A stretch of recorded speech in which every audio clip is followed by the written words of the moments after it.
Hey Nate, you got a steel roof on there? Is that what that is? Are you still in that Yeah, building? I'm actually in a shop. Is That's it the the shop next to your original. house? Yeah, and Okay. then it's just steel on the underside of the rafters, and then blowing in insulation, and then some cheap drywall to make a little spot out here. So I don't. When the kids were young, it was really nice because you could just get out of their hair. So, Did you but end up vice versa. putting anything on the rest of it? Because I think I saw that piece of it was done years ago when I was out to your place, but then the rest of it was like just skeleton. Yeah, it's just plywood, painted plywood now. It works okay. Yeah. Works You don't good. do a lot of tea parties there or anything? No, Okay. had a one graduation party so Okay. far, I What guess. is it? What's the It's actual use insulated, for so it doesn't get, yeah, it's insulated, so it doesn't get exceptionally hot or exceptionally cold, but it's heated but not air conditioned, it? What's the except for primary use for it? Is it like a equipment shed or now just where I live, cars, yeah. all the farm His wife stuff. doesn't let him in the house. Yeah. Yeah, all the farm stuff is uh, actual where my farm is about 40 miles from where I live. So, Okay, got it. And where are you at these days, Nate? It's been a long time since I've seen you. uh, Woodruff, Nebraska, do a little cow calf and a little bit of entertainment farming, I would say. And then Did work. you like to go beat on a pivot every couple of years, or what do you mean? Yeah, I don't actually I own a pivot, but I don't actually farm it. So dry land's a lot easier because you don't have to worry about breakdowns and Hmm. for me working off the farm, it's if you can't be there when it breaks down immediately, it makes it tough. So because we do surface water, so essentially once you order that water, they're sending it down the canal. So if you don't take it, you lose it. Hmm. So it's going against your allotment. And so you really don't want to have a pivot broke down when you're pumping a foot, which is, I don't know, 400 and probably close to 800 gallons a minute. Oh, wow.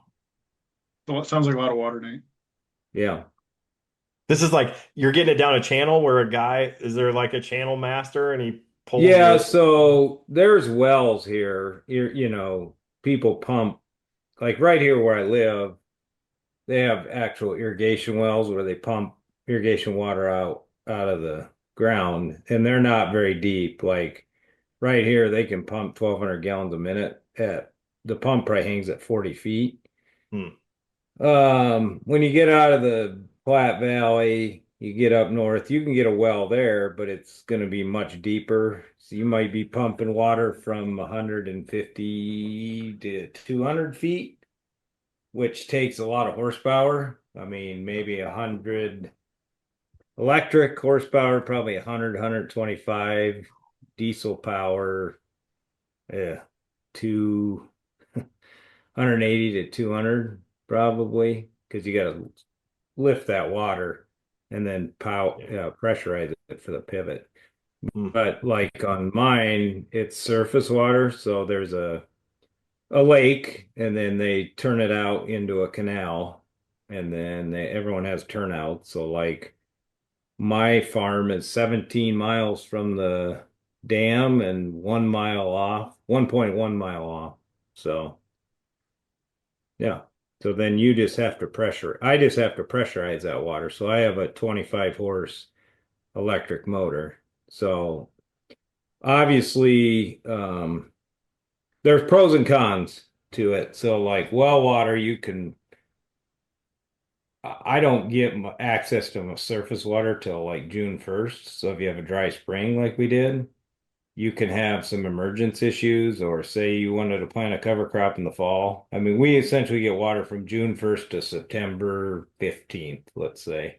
Memorial Day to Labor Day is Hmm. pretty good. So, but if you're like we pay energy cost, so like just to have access to the energy, you pay like a hookup charge, which is for unlimited, which means you can pump any day you want. It's probably 50 or $60 a horsepower. So if you have 100 horse well, you're paying $6,000 just to have it, Yeah. regardless if you run it. Then you pay the actual usage fee on top. For the water. Right. Yeah. Hmm. So, but the pivot breaks down or you got to fix something when the pivot's running. It's a lot nicer in surface water than it is your groundwater, because surface water is 70 degrees and groundwater is 40. So it's a little shocker. Wow. Yeah. So we should give an intro for Nate. So Nate's another ex-Cargill guy, as well as ex a handful of other places, but that's where Nate and I met, and Rodney would have met Nate originally as well. Uh, Nate taught me that if somebody's flying out to where you are, it's nice to go pick them up from the airport. I'm not kidding. Like it's so much nicer. Like if you're gonna go ride with somebody, it's really nice when they come get you, just because it's like it feels like they would want you there. They were waiting for him. And so I was early days at Cargill when I learned that lesson from Nate, but it's one of the, like I didn't really understand it until as I did other things. Nobody was at the airport for me. It's like they're like, get a cab, we'll see it. Um, so Well, there's that's not a lot of cabs in Nebraska, Gabe. There part. is in Yeah, the that's part of it. cities, I but get a horse, whatever. yeah. I'd feel terrible if you came and picked me up at the airport in Boston, Gabe. Like Well, I would feel. right. It is different here, but yeah. The other funny thing about Nate is every used to be about every 6 times I'd call Nate. Nate, what are you doing? Oh, I'm mending some fence. Like he said, he's got a better post hole digger now, so he doesn't spend as much time doing it. But that was, it. There are a lot of things that I know about myself that like I don't want to be a farmer, but Nate seems to like what he does. But I mean, the last thing I want to be doing is digging post holes and fixing fence. Um, anyway, so no Nate for a long time. Yeah, but oh, and Nate works for Simplot these days, right? Yeah. Simple. Simplot. They sell Simple. fertilizer, Rodney. Oh, that's right. Yep, that's right. Yeah. Family owned, started started actually as I think he started as a potato farmer, got him into fertilizer during World War I, I Hmm. believe, because he couldn't get access to certain fertilizers they needed for potatoes. And maybe even got into livestock because some of the byproducts, uh, fed some of the byproducts like peels and stuff to hogs. So, Yeah. They do a whole bunch of stuff now, don't they? yeah. You're on the input Yeah, side. ag and food company. Yeah. Retail fertilizer, right? Like, Uh, yeah, well, uh, both manufacturer, distributor, hmm.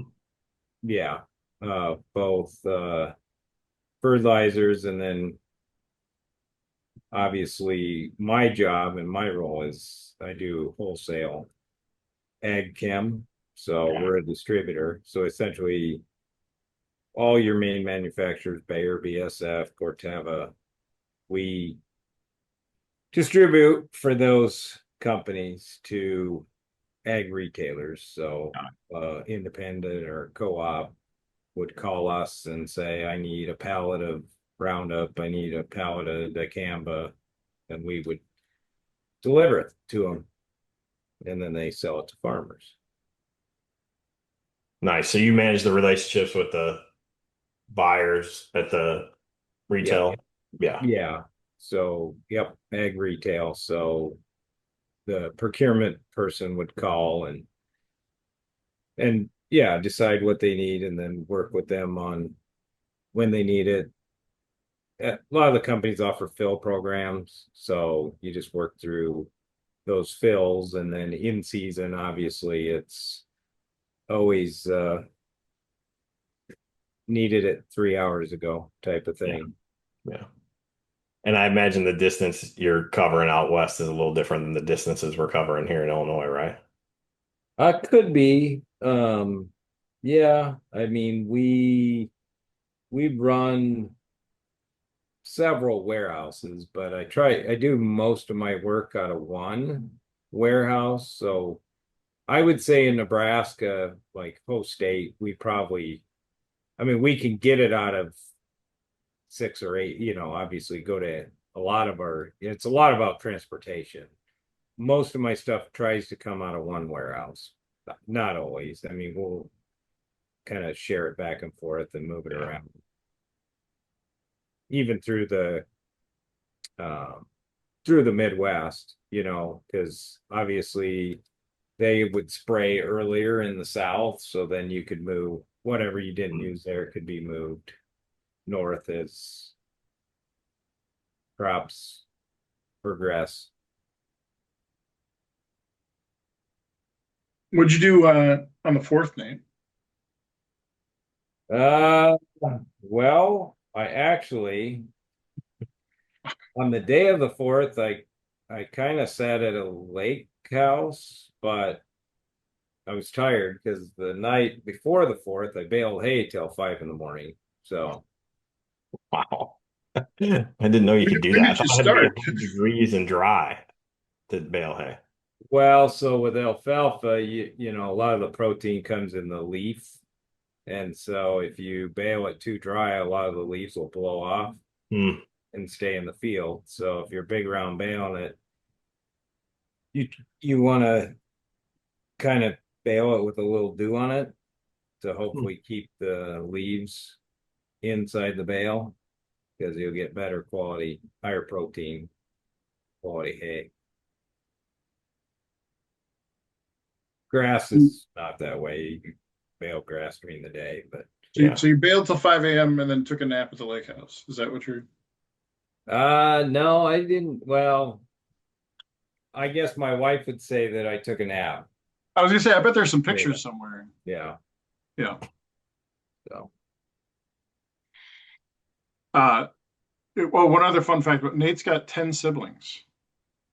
no, I Oh, have nine. There's 10 of you. seven brothers and one sister, All but right. one farmer friend says I have seven brothers and my sister has eight brothers. So he tries to see if people catch on to it. So Got it. It took me longer than it should have, for sure. Gabe, what was 4th of July like out in Boston? I imagine you guys party pretty hard on the 4th.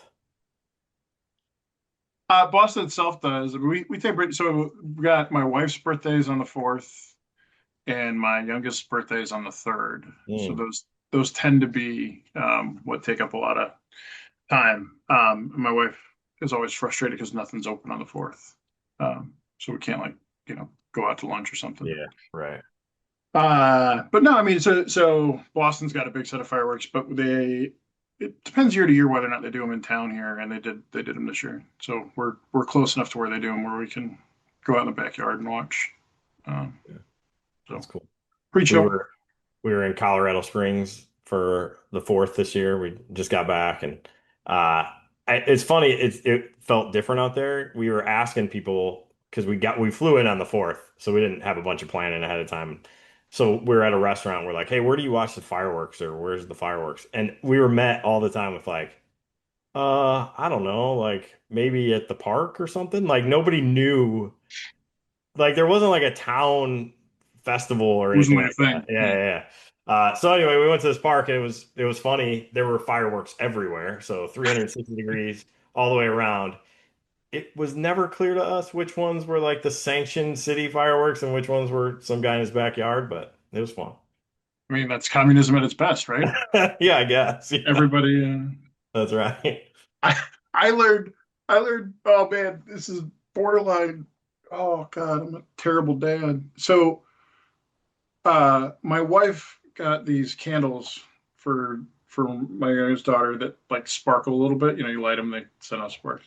Yeah. And but didn't want to put them in the cake because they end up throwing shit all over the cake, and so didn't want to. So we took them outside and just stuck in the ground because she wanted to see the kid wanted to see like what was going. You know, Lucy's like, Yeah. I have both her and my soon to be freshman were super excited to use the lighter to light these flipping candles. And I was like, what have I done that like this is a level like it because it was totally the element of like danger, right? Like that and it was I was like, man, I have not done enough to but We're not our parents. they haven't been exposed enough risk, I guess. Like this is just but on the flip side, they seem to enjoy it for a good 20 minutes, mess around with the lighter and the candles. So Yeah, that's awesome. I good love brain. explaining to my kids the being raised in the 90s. It's just so foreign to them. They just don't understand.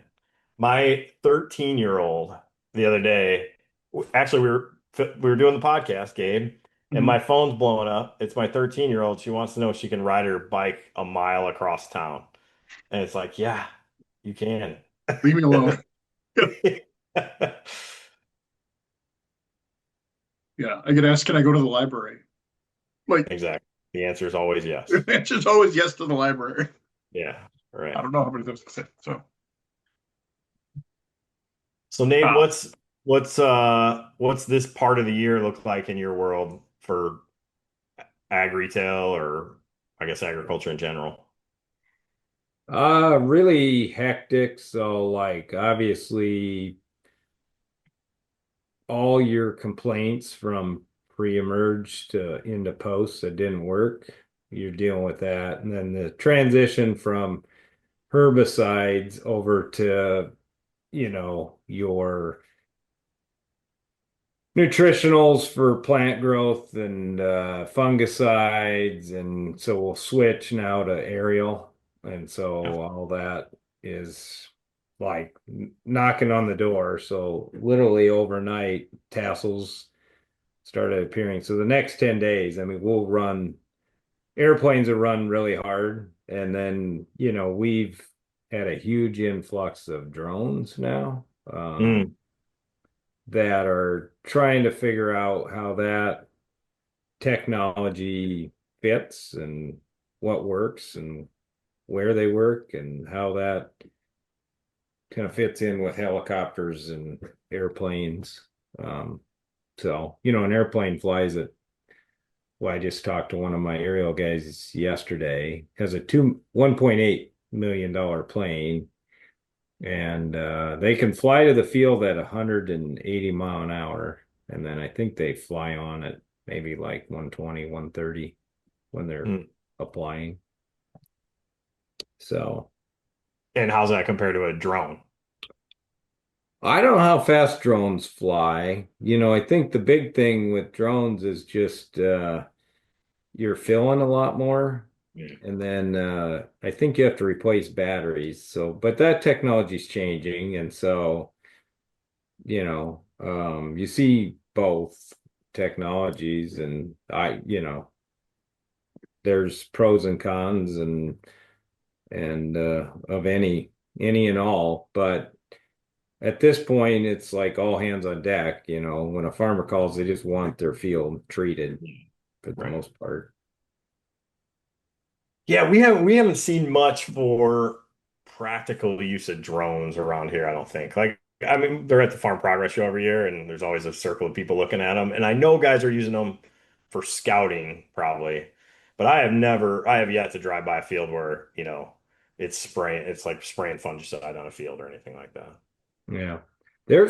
We have quite a few. I mean, Mhm. I've been doing this 3 years, and it's definitely the number of drones has picked up significantly. And like I have one customer, they fly 8 helicopters, so they can fly a lot of acres. Um, but they do have a relationship also with a drone applicator because they're located near actually Omaha or municipal. And so when you fly a helicopter over somebody's house, they Mm, generally call somebody and wonder what you're doing. yeah. So they use for those applications, they try to use a drone. It just scares people less. Yeah. And small fields, very applicable. So and when you have time, I mean, it's just, I think a drone, I don't know what the number is for 200-300 acres a day. With an airplane, you could spray 200 acres in an hour, probably, or two. Right. So There's it's a all situational. So there's a group out here that makes drones that are huge. Like they kind of fool them on to move them. They go on the back of a flatbread truck and like yeah. take up the whole truck. So they're huge. A So lot of these guys have started using trailers, so they'll have multiple drones. So they always have a drone in flying while they're refilling and rebattering the next one. So, and it takes, usually they man them with two people. So one guy's flying while another one's getting ready, refilling, charging batteries, whatever. I also heard like keeping the charging stations cool is a problem because they charging the battery so fast. So like putting stuff in coolers and stuff to keep Yeah, it. it's been in 90-degree weather, right? Like, Yeah. yeah, I can see that. So tassel shooting, no chance it's like 100 degrees out there in the next 10 days, Nate. Uh, Bean, Rodney. I'm just asking.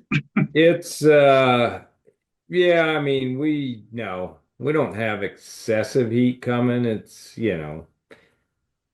visibly, I think the obviously specific to our crop, we were deep, we triggered drought payments, in April, May.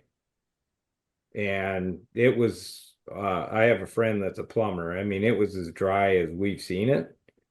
And since kind of June 1st on, we've gotten rain uh every seems like 3-4 days. And we've had some like really un like unexpected rains, like, we're at a rain an inch all night, so the soil profile from May to July is, I mean, you could never have guessed that it would happen. So, Didn't I talk to you one day last week and you said you had 6 inches the night before? yeah, so we've had some big rains, but the crop, I mean, the crop looks good. I mean, there's some issues from dryness early, so there was some emergence issues.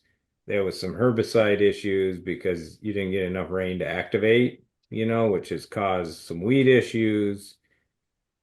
But you know, it looks okay. I mean, it feels okay and looks okay. I mean, the big issue now, I think, is fear of disease. And, you know, it used to be a plant disease might cost you 10 or 15 bushels. And we have diseases like tar spot now that in past have cost 40 to 70 bushels. So they Yeah. are much more impactful.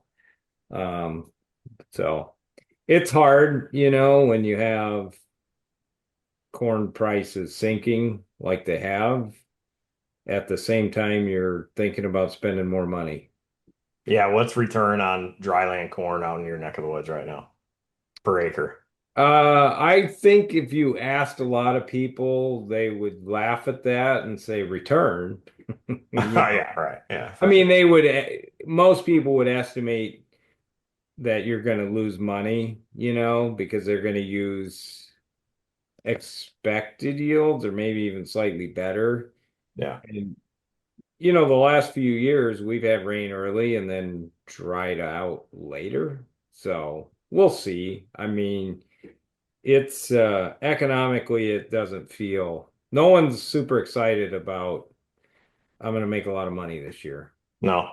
Makes it hard on the fungicide decision though, right? Like, It does, but I mean, probably, yeah. I mean, the only thing that makes $4 corn feel worse is when you get 70 bushels less of $4 corn. yeah, right. So Yeah.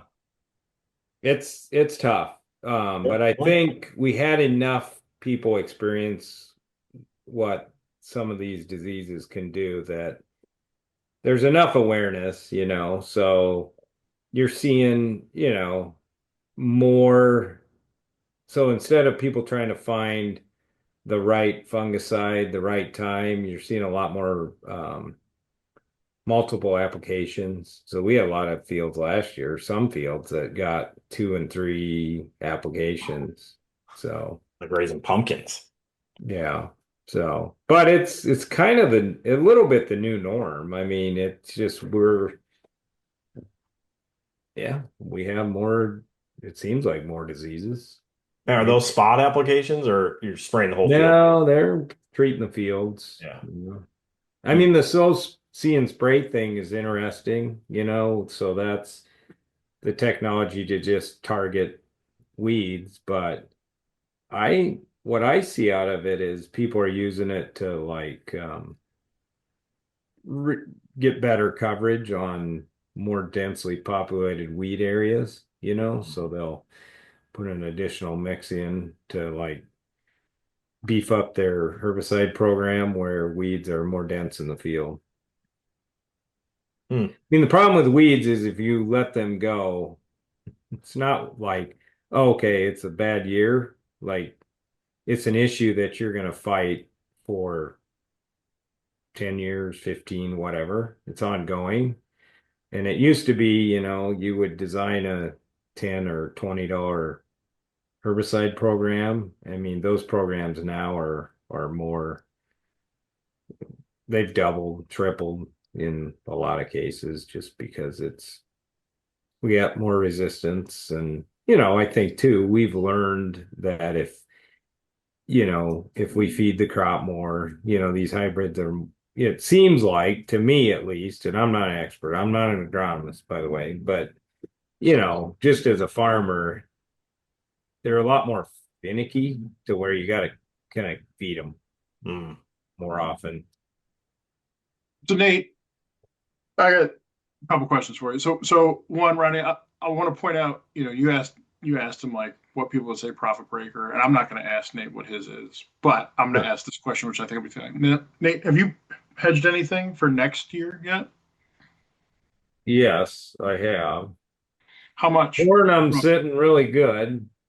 Soybeans, we didn't have, I would say we didn't have the opportunity. Obviously, we had the opportunity to sell prices higher than today, but the issue we faced on soybeans relates to what we just talked about. I mean, we just talked about this increased disease and, so our like we used to be able to grow 90 bushel irrigated beans. We can't do that anymore, it seems like. And Hmm. I'm saying we can't do it. I mean, obviously we can, but it's much harder. Like you have to have a lot of things go right and timing. So anyway, when you're trying to take $10 beans, we have a big, I mean, everywhere has cost, but it was really hard to convince yourself that you could be profitable selling $10 cash beans. So when futures were at 11.50 or whatever, I mean, I sold some, but obviously didn't go crazy because it wasn't feeling like, oh, well, this is great, grow 70, but I can generate $700 an acre. I mean, that doesn't hasn't seemed like that was enough revenue to feel like I want to go sell the whole farm. So I asked that question to point out Nate's one of the more disciplined marketers of his crop that I think I've seen. And what's Yeah. funny is there's a lot of folks over the years who worked at Cargill and had farms, and I don't think we're that disciplined at it. And Nate's always been, and so I didn't know how he had done for next year yet, but like I was pretty sure he'd probably taken some off the board. Well, I'm glad you asked me in a year like this, because the problem I have is when corn's $7 and $8. Yeah, I mean, I'm that's usually right. selling $5 corn or with some. Hopefully, it's 5.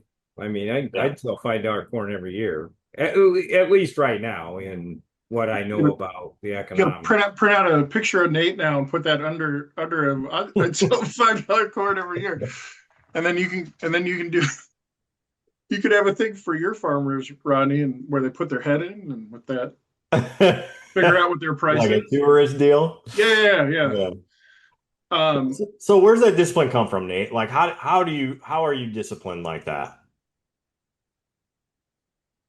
Oh, I guess it's, for me, I think it's more that it helps me decide if I'm going to buy fertilizer and stuff. So when my tenant calls and asked if I want to buy fertilizer, if I don't have the hedges on, then I really don't know. Um, I'm just trying to essentially lock in a gross revenue somewhere where I feel like Hmm. it's going to keep me whole.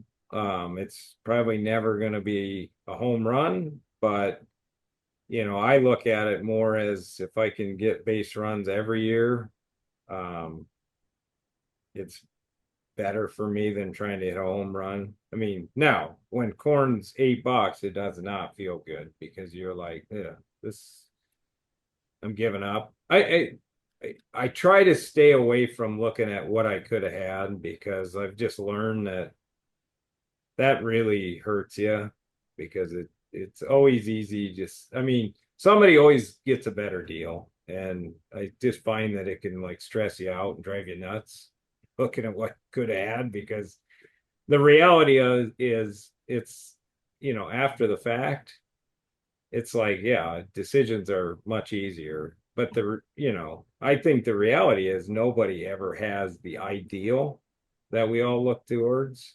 They have some other deal, but nobody actually hits the ideal generally. I mean, one farmer I used to work with, who farmed for 40 some years, put a good perspective on it. He told me once that he's been farming for the perfect year for 43 years and he's still waiting. And then it really helps you like step back and say, yeah, like there's always stuff you would change, like obviously, but for me, it's just I want to be able to make decisions and feel like I kind of know. I'm not going to know the whole outcome because you never do. But if you can control a big chunk of it, then you just hope that you get lucky on some things that puts you over the top at times. You mentioned gross revenue. Is that the number you kind of hang your hat on or Yeah, for the most part, just because it's, I mean, out here, a lot changes. I mean, we have a hefty tax bill, real estate tax bill. And so, like I just got notified that per quarter of land, all my valuations went up significantly, like 50 to 100 grand a quarter, which it probably adds another 1,000 or 1,500 bucks a quarter in real estate taxes. wow. So, but yeah, I mean, there's a lot of moving pieces. And so for me, I'm looking for if I can keep gross revenue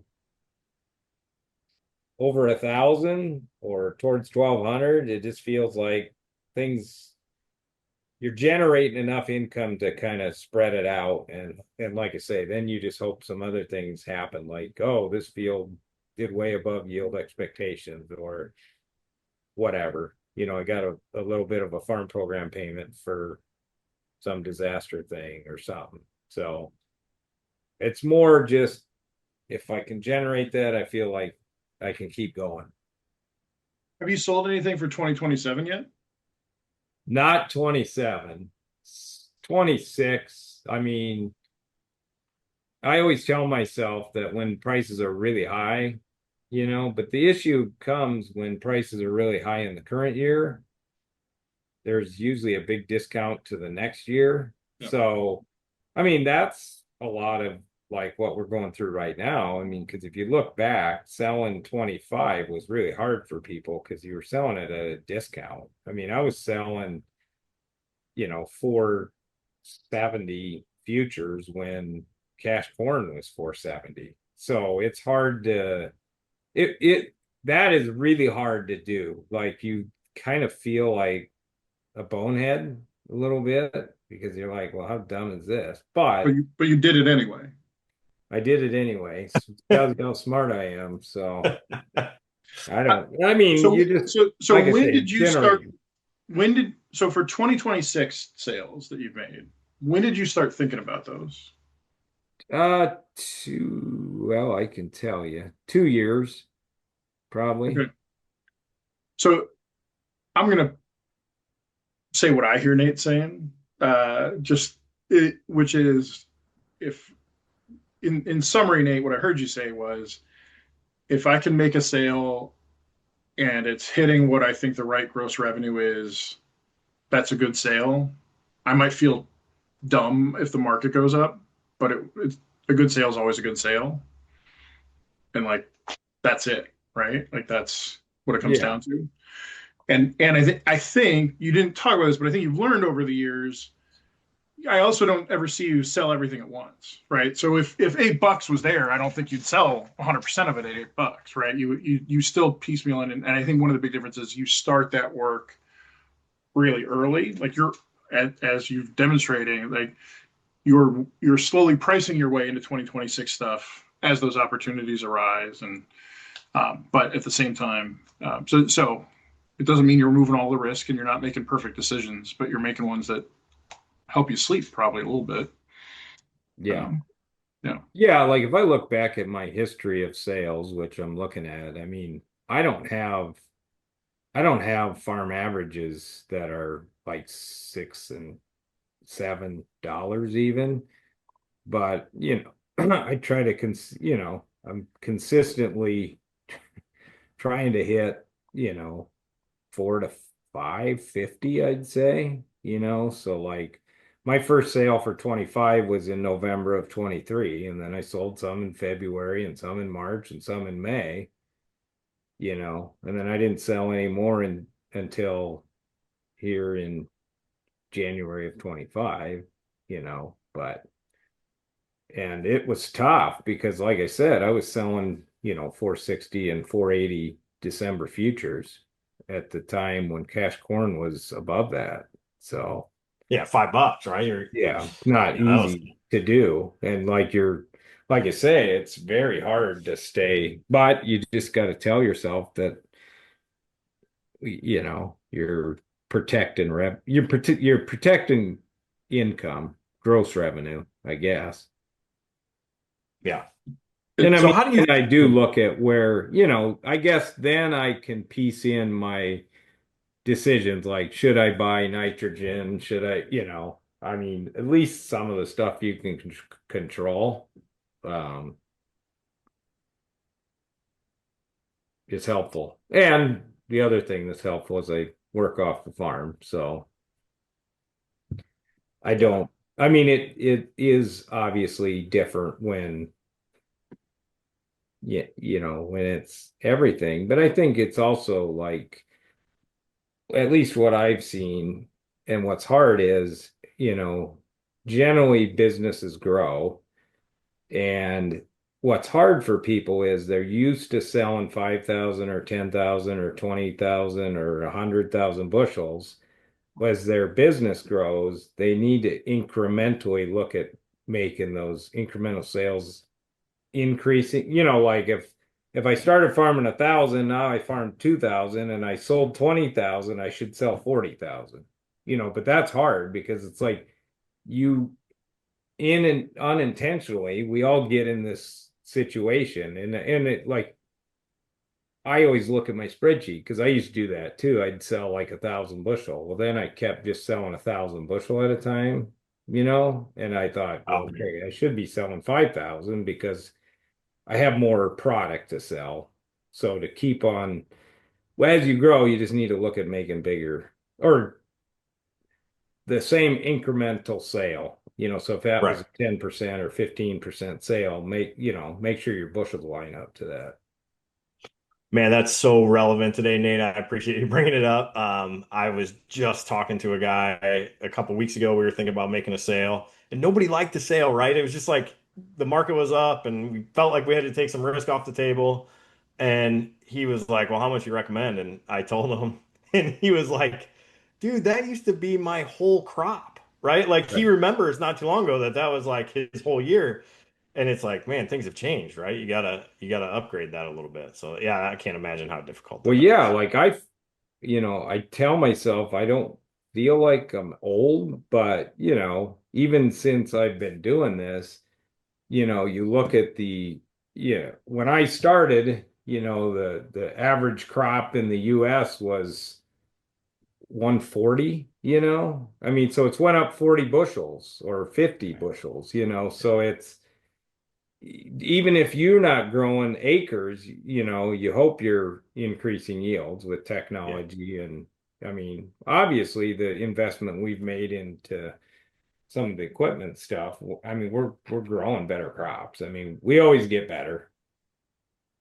I know sometimes it doesn't feel that way as a farmer because you're like, oh, he's, yeah, but we are. I mean, we're getting more consistent and technology helps, and it's hard, for me because I'll look at a decision and it's like, okay, I want to know that it did more, but a lot of times I start asking myself, like, am I at least protecting what I have? Because I mean, why I'm not gonna pick on anyone, but this I could pick on fungicides. Like one thing about fungicide is like, is it gonna do better every year? I don't know that, but I can tell you that if you ever had to pick corn one direction because it fell over, I don't care what fungicide costs. It's like I never want to do that again.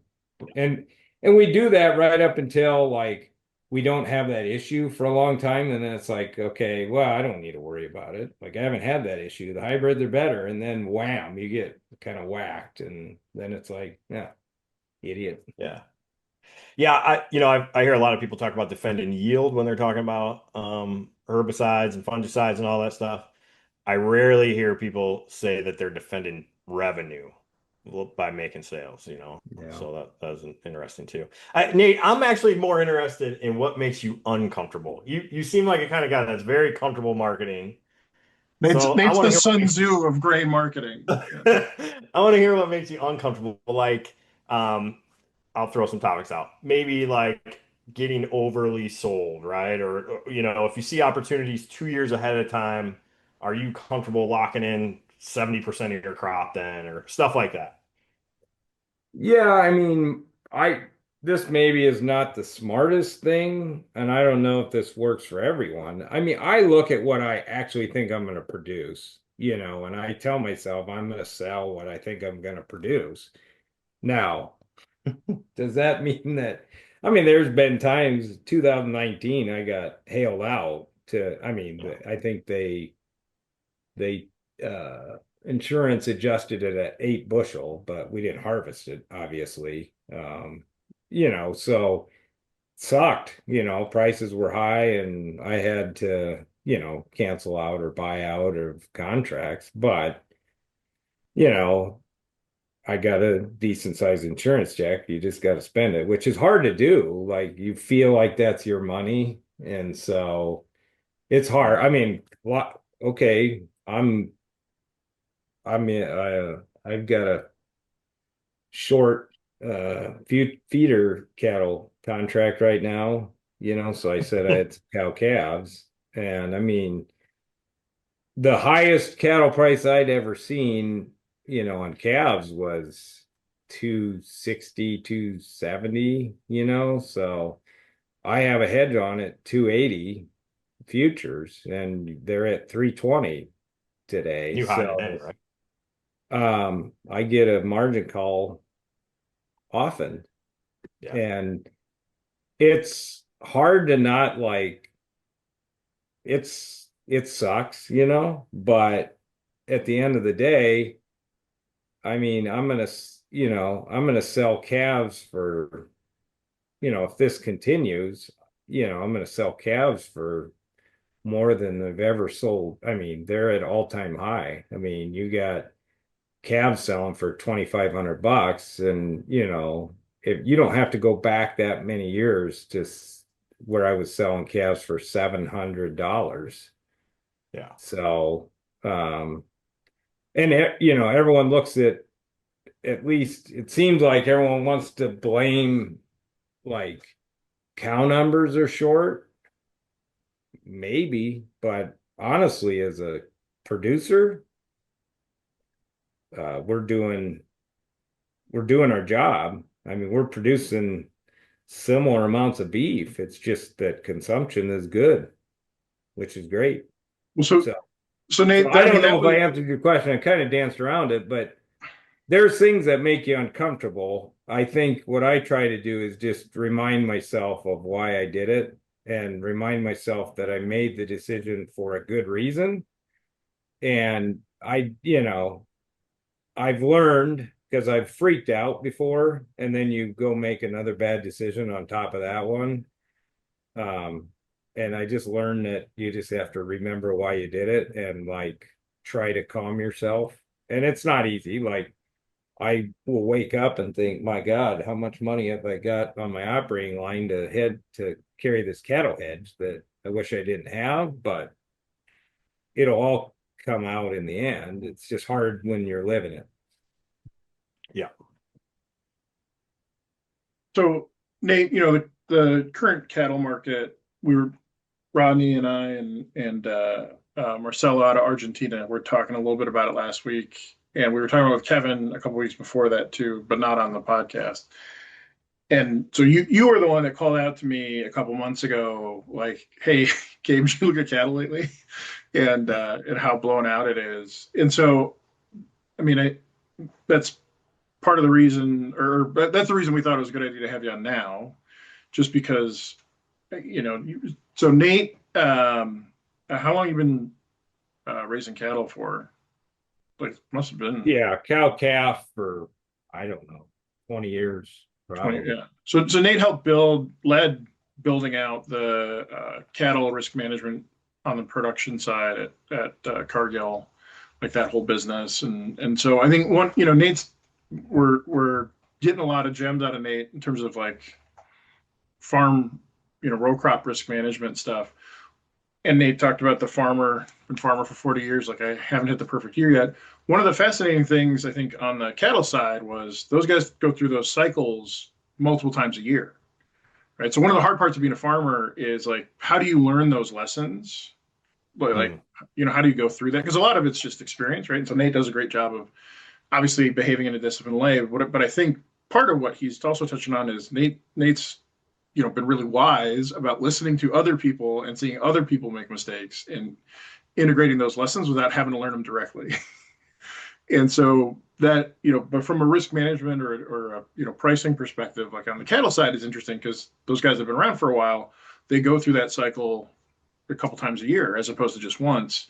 And so they learn faster, right? About like how, Well, I don't know making, if they learn faster. They go through many more experiences. I mean, which is a great point, Gabe, because I mean, I would say that in the years of working with people, the livestock guys, um, probably pound for pound had a better feel for hedging and stuff just because it's more common. And like you said, in beef, for example, they might turn their yard 2.5 times. So it's like farming twice as long or 2.5 times as long. You just learn more because and I've made plenty of bad decisions, believe me. So you learn, but you hope you learn from them.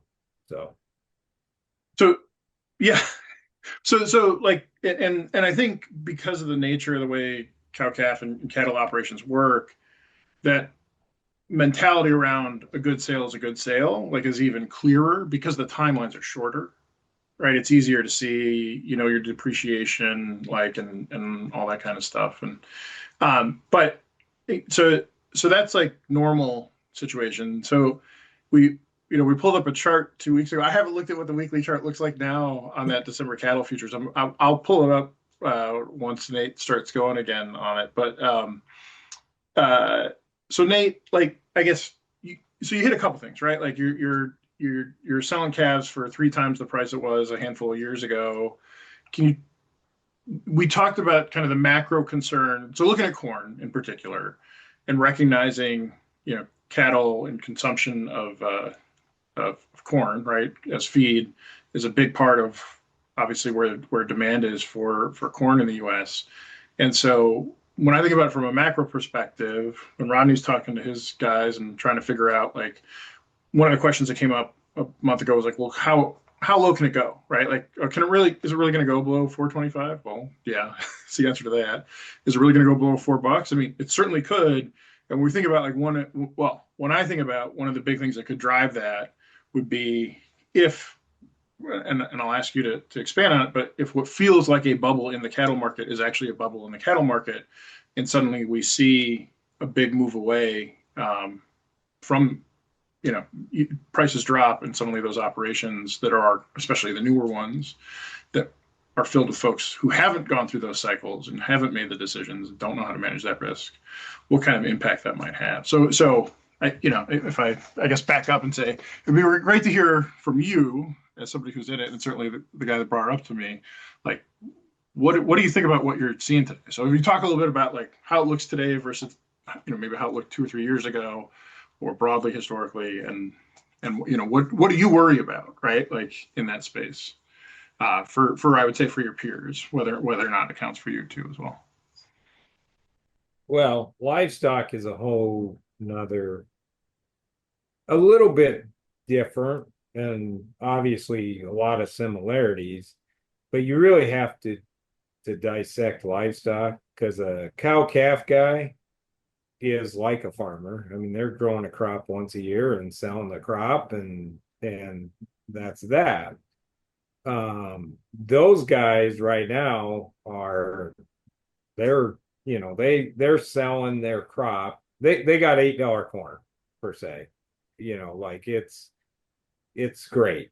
Like, I mean, they don't now, when you transition to the feeder, so most people are not fully integrated, where they're going to take a, where they're going to, raise, have that calf born on their farm and then take it to the process, to meat. Yeah. And so there's two people involved in that. So now, you're looking at the feed yards, that numbers numbers are lower than they had been, so I don't know. I'm not an expert, but let's just say that there used to be 32 million head of calves, you know. Today maybe there's 26 million calves. Okay. So you have a feed yard who, all over the board, there's different business models there, right? So you have a feed yard who's essentially a custom farmer, right? So they're getting paid to just feed the calf, like feed it out, like they're getting paid to do that activity. And then you have the person who owns that calf, from that they bought from the cow calf guy, and they're going to sell to the packer. um you know in 8% interest market. I mean, they're trying to hedge a product that you can never, it very seldom can you buy the calf, buy all the feed, and hedge out a profit. So what you're trying to do is piece it together, so those guys have a lot of risk, because if you go buy a calf and you pay $2,000 a head for it, hoping to get four, and then that calf gets you $2,000 because the market drops out of bed on live cattle, it's a big problem, you know. Hmm. Similar for the rancher, maybe, you know, and it is in the sense that if they go buy a bunch of new mama cows to have calves and they pay today's rate, which is 2 to 4 times what it was, okay? If that change, you know, if all of a sudden they go pay that and it's going to take them 5 calves to recoup their cost, and then, you know, the calf price drops out in 2 years, it hurts. And I mean, it happened to us in 2016 where unexpectedly you know, everyone thought this thing was going to last forever and it didn't, you know, and it cost some people their business because they went down. So for the guys that are just trying to go buy mama cows and get into the industry today, I mean, it might be, it might work. You know, I'd be, you talk about something that would make me nervous. It would make me really nervous because it's just, you know, there's a lot of things that go into it. And thing is with livestock, a little bit, maybe you have a ticking time bomb. I mean, you got to move them, you know. So supply wise, I think there's beef. I mean, maybe pounds of beef is the same, but consumption's really good. So I don't know. Apparently people in Boston are still buying $15 steaks. You No, what are know, you talking about? and part of it is I get like, my organic hamburger cheaper than it costs you buying it from the packing plant. So don't. well, I raised my own Gabe, so that's Oh, not fair. all right. When But you yeah, I mean, look, I would say at least, and I'm not like I do not even want to proclaim to act like I know anything about the cattle market, because I'm, you know, nobody believes you when you say that, Nate, but that's all right. well, but I'm just saying, like, we're selling $8. I mean, we've cattle prices have never been here. Like it's really great for the guy who owned their herd, and like they're buying new trailers. Like retailers that I have that are in livestock areas, they're selling stuff. I mean, cattle guy has money, you know, and I don't know as much about the other proteins, but you know, I look at the grocery store. I mean, you used to be able to buy chicken for $1 or $2. Now it's not. It's higher. You know, it's Yeah. $4. You know, it Three to seems four. like Yeah. so. Well, You know, Nate, you so I called guess me the question is, complaining. what's the consumer? You know, what's the consumer willing Well, hold to on, Nate. You pay? called me complaining about the cost of hamburger from the Cargill plant, right? You drove up to the Cargill plant to get hamburger, and you were complaining to me about price. And the next day, I was in the Trader Joe's here and took a picture of prepackaged hamburger, and it was like $1 or $2 a pound cheaper than what you were paying from the packing plant. So I think there's that part of it. When Nate says to understand the cattle market, I mean, I don't think anybody here understands why that price difference exists. Like that's crazy. Um, that spread. But I guess I'll talk a little bit about the $8 corn analogy because I think when you say that, there's a lot behind that when you say that. I think you were the one that pulled the number years ago. So not $8 when it got to what 7.97 3/4 was that was the high like in Oh, 09. 09 08 and whenever that was and we had hit it in middle of the season, right? I can't remember when exactly. It was like July or August. The like in the winter, I think Nate had gone digging through the system and saw, and Nate, maybe you remember the exact number, but I know it was more than 80% of the contracts that were delivered to Cargill in the fall when they got priced sub $4. And so we've probably talked about it before, but I think so. On one hand, we talked about how much better because of the reps they get, you know, in the cattle industry, those guys tend to be better at pricing and hedging and those types of things. That being said, it's hard for anybody when the market is so volatile like this and so high like this to pull the trigger, especially when you don't have historical references for it.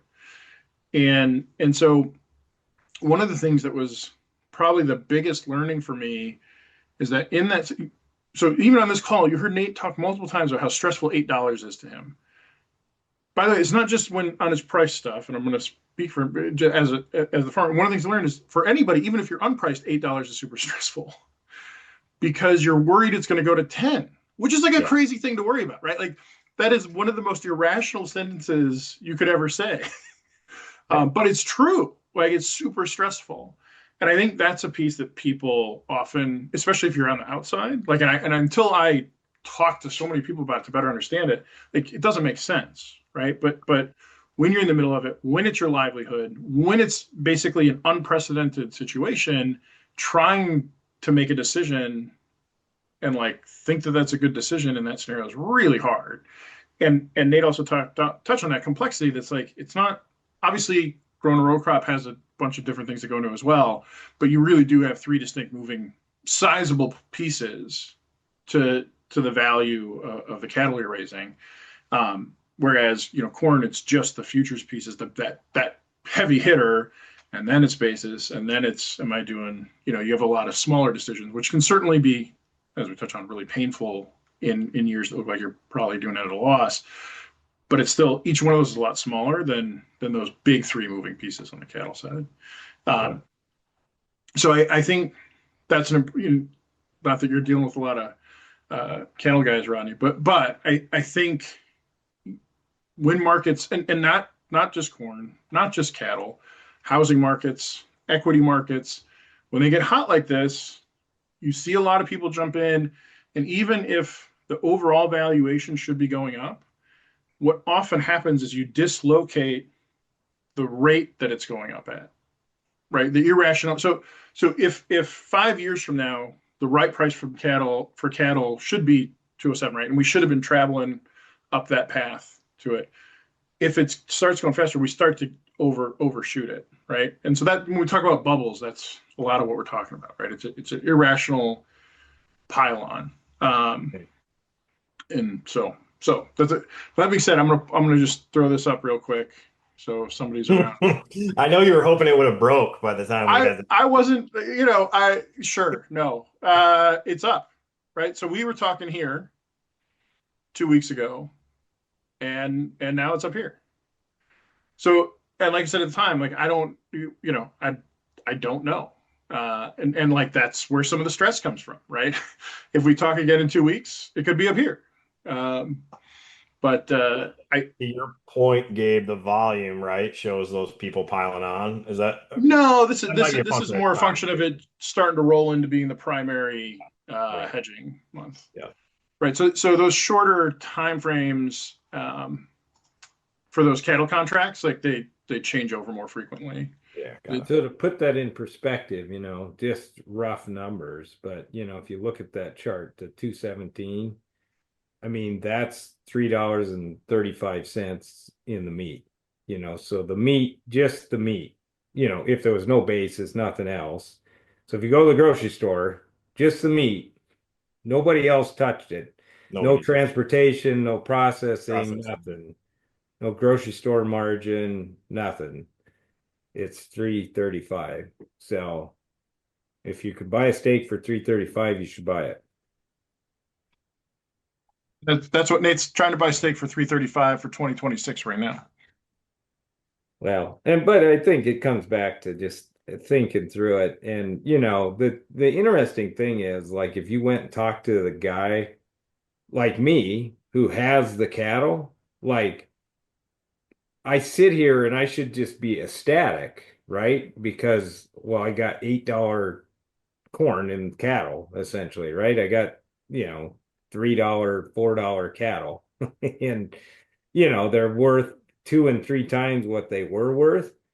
But it's hard to feel good because like you're kind of like, oh my God, this is, well, I don't know. Maybe it's not enough. Maybe there's a lot of things that go into this. And like if you want to, like, cattle people shouldn't be stressed right now, but I bet you most of them are. Like if you showed up on a farm and talked to a cattle producer, they would be stressed just because they'd be like, they're kind of in disarray, like, oh my God, and they should just be happy, but it's not easy because if they hedge, they're probably not happy because they're looking at it saying, geez, look at all the money I left on the table. Yeah. Yeah, and I would say, you know, throw away 2012 because I think that's a different kind of stress when we had a rally. But '09 matches up really well with that, right? Nobody was concerned about a crop shortfall in '09. It was actually the opposite. We were buried in corn and we were throwing in new highs. And I remember the stress in the industry at that time. Like, I mean, that year taught me a lot about how to manage stress, how to manage money, how to manage margin calls. You know, that's one of those pivotal years in my career. But yeah, dude, I totally see what you're saying. Where, you know, high profitability, high prices, high stress, high The risk. best thing to do is just go find somebody that, you just keep asking people till you find somebody who agrees with you, and then you feel better. You feel that. You don't like the guy who has a contradicting story. It's like, oh, I don't like Gabe. I don't like Gabe anymore. He doesn't believe what I believe, so I'm not gonna like him anymore. But it's so true. And I think to me, a lot of all this comes back to like, you know, find a way to be okay with yourself. Because I mean, that's really who you have to please, and so many times we're trying to please everyone else. And I think, as a farmer, I just try to please myself. And, it's hard. It really can be hard, but I think you just have to ask yourself, like, what's okay for me? And just remind yourself that I mean, you're not perfect. It don't hold yourself so accountable to a number that wasn't even attainable, and I always try to look at, well, what was the average for the year?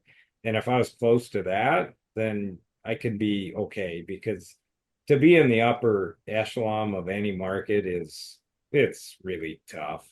It's almost impossible, I think. Yeah. Or it is We for me.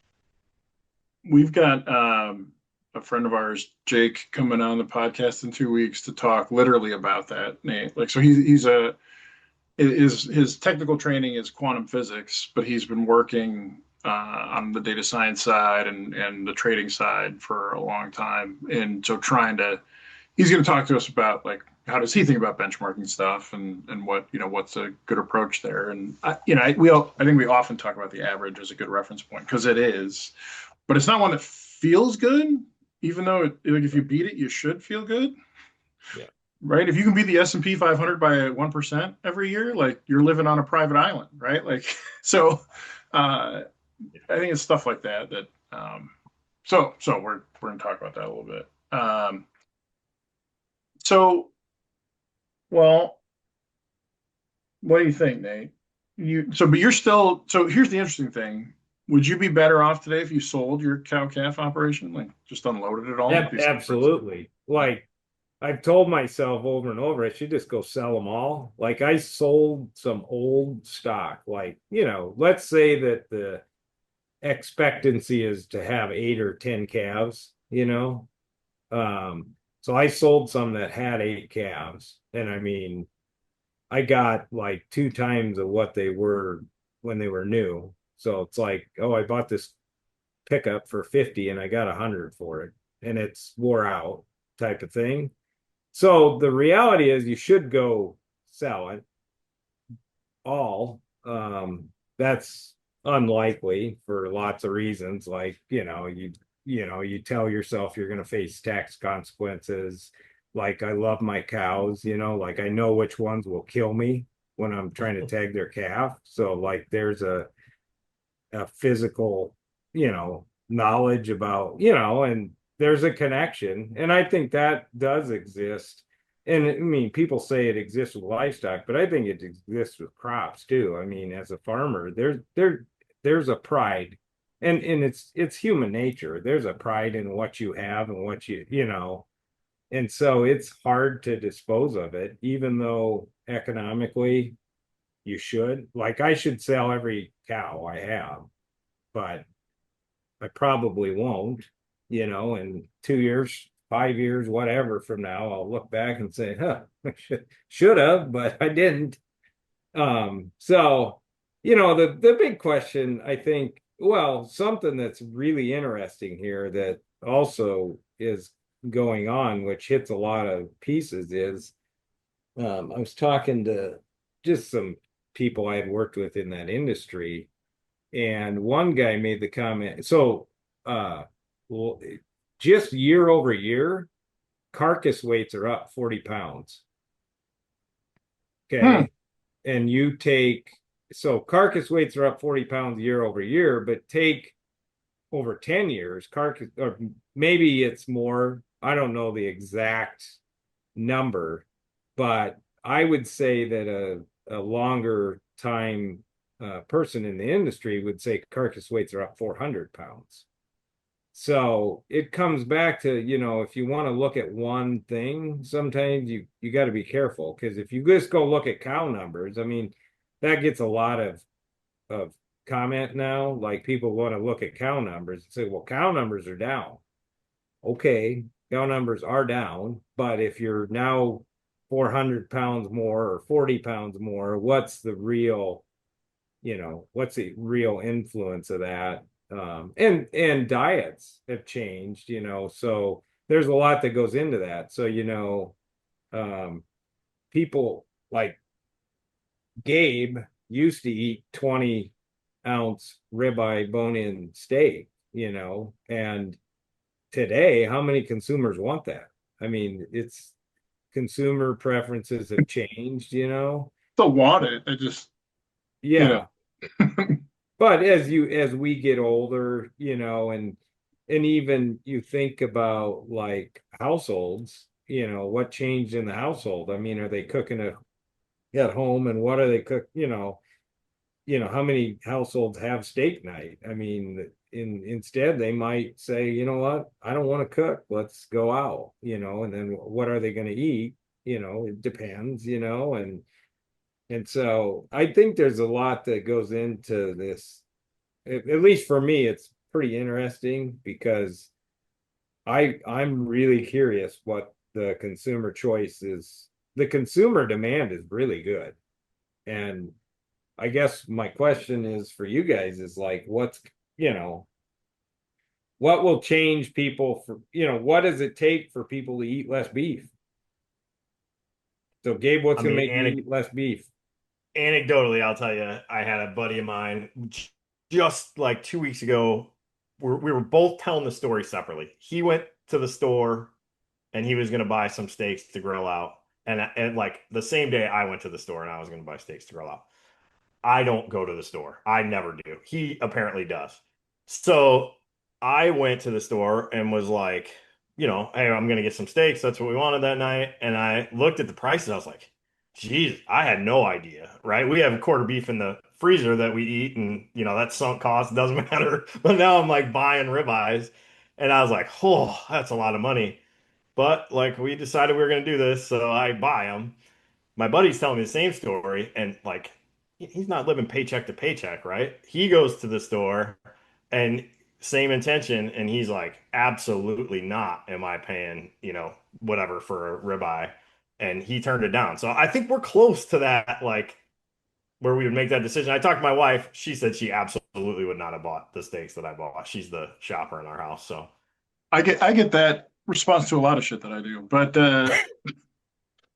from my wife, I would absolutely have not made that decision. yeah, We, you uh, would buy it. You're saying you I, would- just bought I probably would have bought them. I mean, well, because it's like you made a decision. It was like you're doing a thing, right? it. Decision Uh, was already made. That's exactly yeah. right. I wasn't redeciding. Yeah. Yeah, I'm trying to think. Like we don't eat. So my wife makes an amazing bolognese. Like she learned how they did it in Italy, which is like anyway. So when she does that, and it's one of those like she's cooking it for 4 hours kind of thing.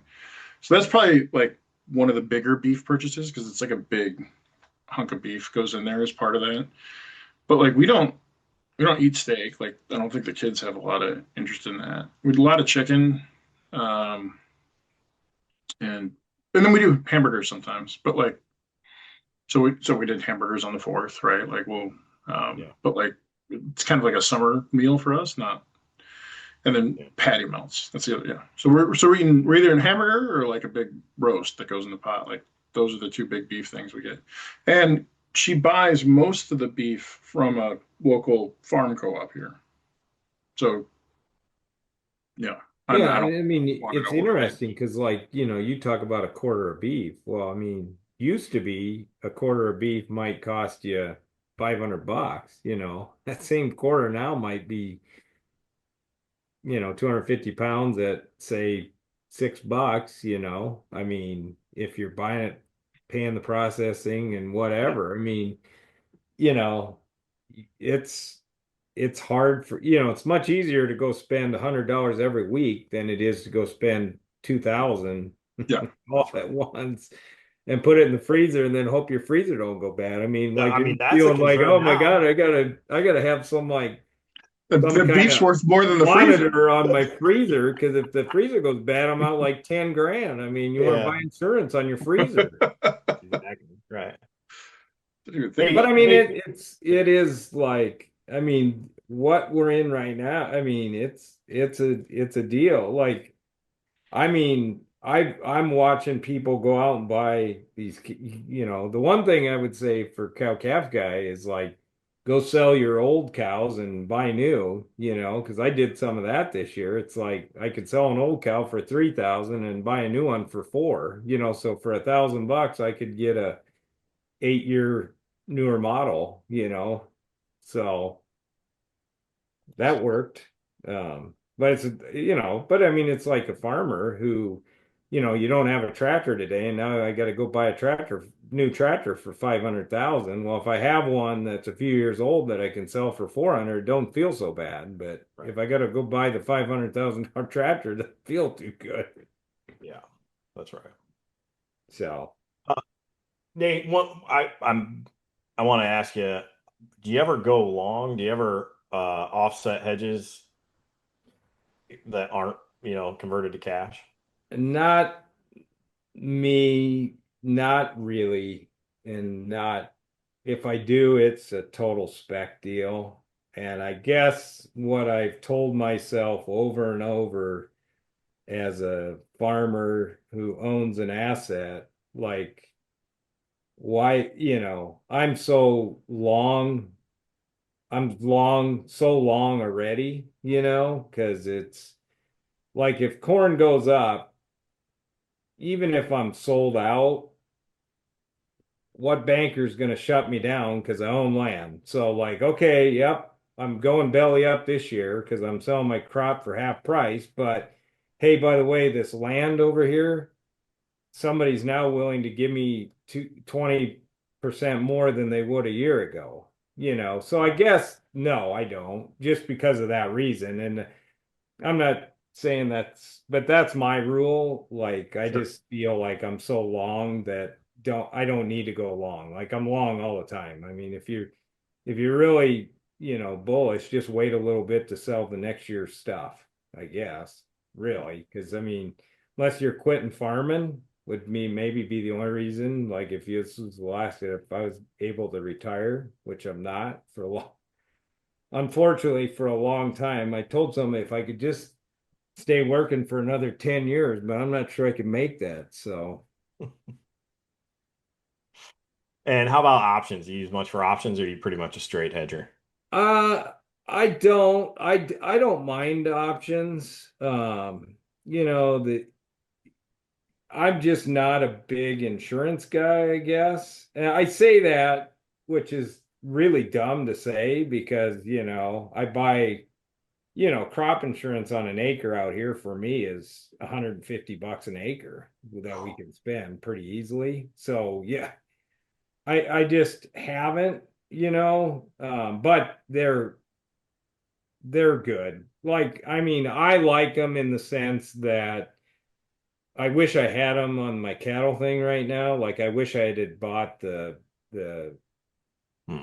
But can't think of the insurance program I but could buy to protect my cattle price versus doing futures because you know the amount of stress is so that's the thing. Like, I don't care who you are and how like calloused you think you are. I mean, that margin call sucks. like every time, I mean, when the guy calls, it's like you want to be mad at him, even though it's not his fault. Like he's literally doing his job, but it's still like you want to hate the guy. And his name's Dave Cook. So if you want to hate Dave Cook, you can hate him. Dave Cook's But another when his call ex-Cardinal guy. comes, it's like, oh shit, I know what he wants. I don't even want to talk to him. Yeah. But I mean, that's where the insurance products have a ton of value is you don't have to worry about that phone call. So like if you can't, if you, if if I couldn't like deal with it, and they're like right now, I wish I had an insurance product because it would be easier. Because like Yeah. I cannot tell you how many times I've thought like, oh, I should puke this position. Yeah. Right. So that for me is yeah. So they I do like them, and for a segment of people, they should use them because it's hard to go raw. Yeah. So Nate on well, I gotta double check the date, but it was I think July 6th. Jim Magnuson texted me and asked me if I was bearish corn. Uh Kind of out of nowhere. Well, I say out of nowhere. He was probably listening to the podcast. I don't know. When was that the sixth run? Or no, maybe was it the third? Was the third? Was that Thursday, July 3rd? Oh, right before. Right before, yeah. Yeah. And so I said, yeah, I'm bearish corn. And then I looked at what the market did and it popped up, right? And so then I texted Rodney, I said, I hope you tell all you guys to put stops in. Like, so I know, like, I feel like the doom and gloom guy out here, but like, I want to be clear, the stops in because I want it to go up, Yeah. right? But, uh, so I'm curious, right? Like, you said guys did move on that price move and did take advantage of it. What Yep. about, Yeah, about I what? mean, nobody felt good about it, man. I'm telling you, it wasn't like people were like hooting and hollering to sell Sure. 430 corn or whatever. But yeah, guys, time's running out, right? I mean, Yeah. where is the risk premium going to come from at this point? That's part of the problem. So, yeah, had some takers on that. Wish it was way more, and I don't know. We'll see. Just continue to take risk off the table, I think. Oh, I mean, overall, what percent do you think guys got done? Like 5, 10, 20? So I'd say the guys working with me probably Yeah. are average 30 to 35% sold right now. Okay. Um, Nate, what it's percent sold are you for this crop year? Uh, for 25, you're saying this For fall? 2025 for this fall, yeah. Oh, I don't know. Corn is He knows. 90, Yeah. maybe. Beans is maybe 30. yeah. Which is behind. I mean, normally I would be Yeah, you are behind on them beans. I normally I'd be 90 and 90 or 90 and 70. I mean, I hate beans just because like you can have we have great looking beans right now. And like you can literally go out there and be like, what the hell? Where Yeah. are the beans at? Yeah. And then you could have really bad looking beans and go out there and be like, my God, I don't know where these beans are coming from. So, Yeah. but I mean, for me, I look at what I have been producing and I just try to like Yeah. sell real close to what I think I'm going to produce. And I mean, that's I know that there's going to be years I mean, we get hail and wind in Nebraska. I know that's hard for you guys to believe, but I know there's going to be years. And the problem is for me, like I pretty much can tell like this year I'm not going to get hail because I never get hailed out when the price goes down. I always get hailed out when the I price didn't goes realize there was a correlation between corn down. prices and weather, but there we go. It's like, In Nebraska, specifically yeah, it's like Wood River. yeah, I'd love to sell, and honestly, that's like everyone's got that wishful thinking, like, God, I wish I could get a hailstorm and sell my, 462 corn instead of this shit bag $4 corn that they got to take because the market's been sinking. So, Yeah. Hey, before we move on, I do want to defend myself a little bit. So I just started this business in April. Haven't seen the, other 70% of opportunities that Nate got to see here, but whatever. I Hey, wasn't trying to pick on you, Rodney. Come on. Jeez. yeah. Well, but I think it's an interesting perspective because, I talk to a lot of ag people, and I mean, it's I do believe that it was tough for people I mean, like, to encourage most. I got lucky. Like, I mean, I'm not like, I think for anybody to sell a bunch would have been real. It's tough. It would have been really tough. I mean, situationally, it did not make sense. I mean, it really hasn't. And so, like, to defend the the lack of decisions right now, like, it'd be pretty easy to defend it. Like, you could build a pretty good story to say, wow, like, look, I was pretty sound in my decisions to not sell. Yeah. I'm not questioning the rationalization, right? Like I think that's pretty cut and dry. But I strongly disagree with what you're saying in terms of you got lucky. You did what you always do. And when you say you Correct. got lucky, you're saying the market went down this year instead of up, and so it makes me look smarter than I am. Like, but what I do is I have a plan that I do every year, and it hits me singles, not home runs, and so I feel like a dummy when we're at $7, and I feel good about it in terms of the decisions I made when we're at 420. Like it's not, you're Dude, not most of lucky, my man. marketing decisions, it really just matters what the market does like 2 or 3 days after I make the decision. Uh, Because it's like after that I forget about it. So like yeah, as long as like I sell and then it goes down for a couple days, I feel great. I feel like really smart. The worst thing is when you sell and it goes up and you're like, God damn it. Why did I do that? And then that, a month later, like you forgot about it. So it doesn't matter if it's a buck higher a month later, you forgot right until you deliver it and you're like, well, shit, that sucks. Where's the when rest of the money? we used to sell, when I was on the trading desk, right, we would sell fairly large option positions into the market from time to time.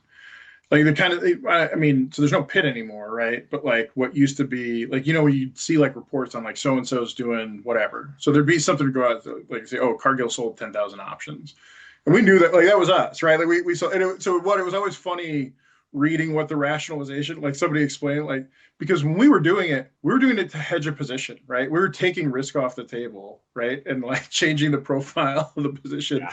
And they're like, oh, Cargill's short volatility, they think it's going whatever. But then the other thing that was always frustrating, and this was what reminded me of it, is Nate, like, so back then when it was the pit, like, so we'd sell right at selling the market, and they'd always mark the book in our face because it's the locals that settled the option prices.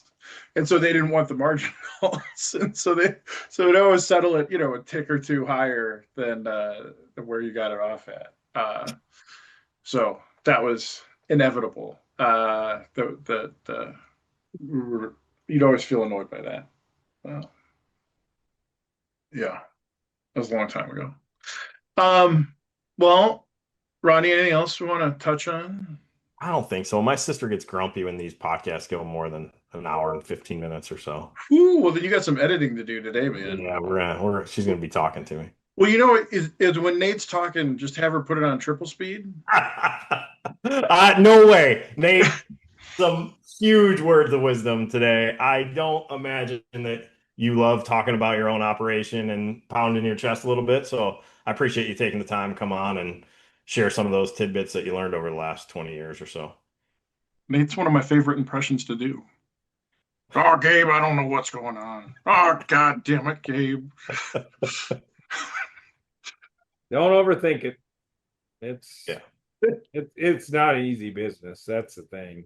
Like everyone wants to farm. It sounds fun and easy, but it's not. I How mean, many times I say I actually, don't want to farm? Like I like. but most Oh, people I'd do, be Gabe. terrible. Like people would love to just be able to go get in the tractor, but Yeah. that's not really what farming is anymore. No. So that's the easy part. It's Yeah, all like, the like decisions, and they're not easy decisions. And there's like so many things that influence them that you don't even know about. Like you get whacked all the time with stuff that's like, what the heck, where'd this come from? Take COVID. I mean, who knew?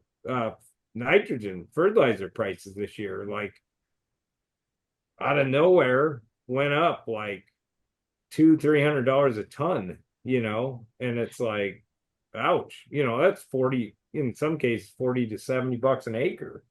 Yeah. Yeah.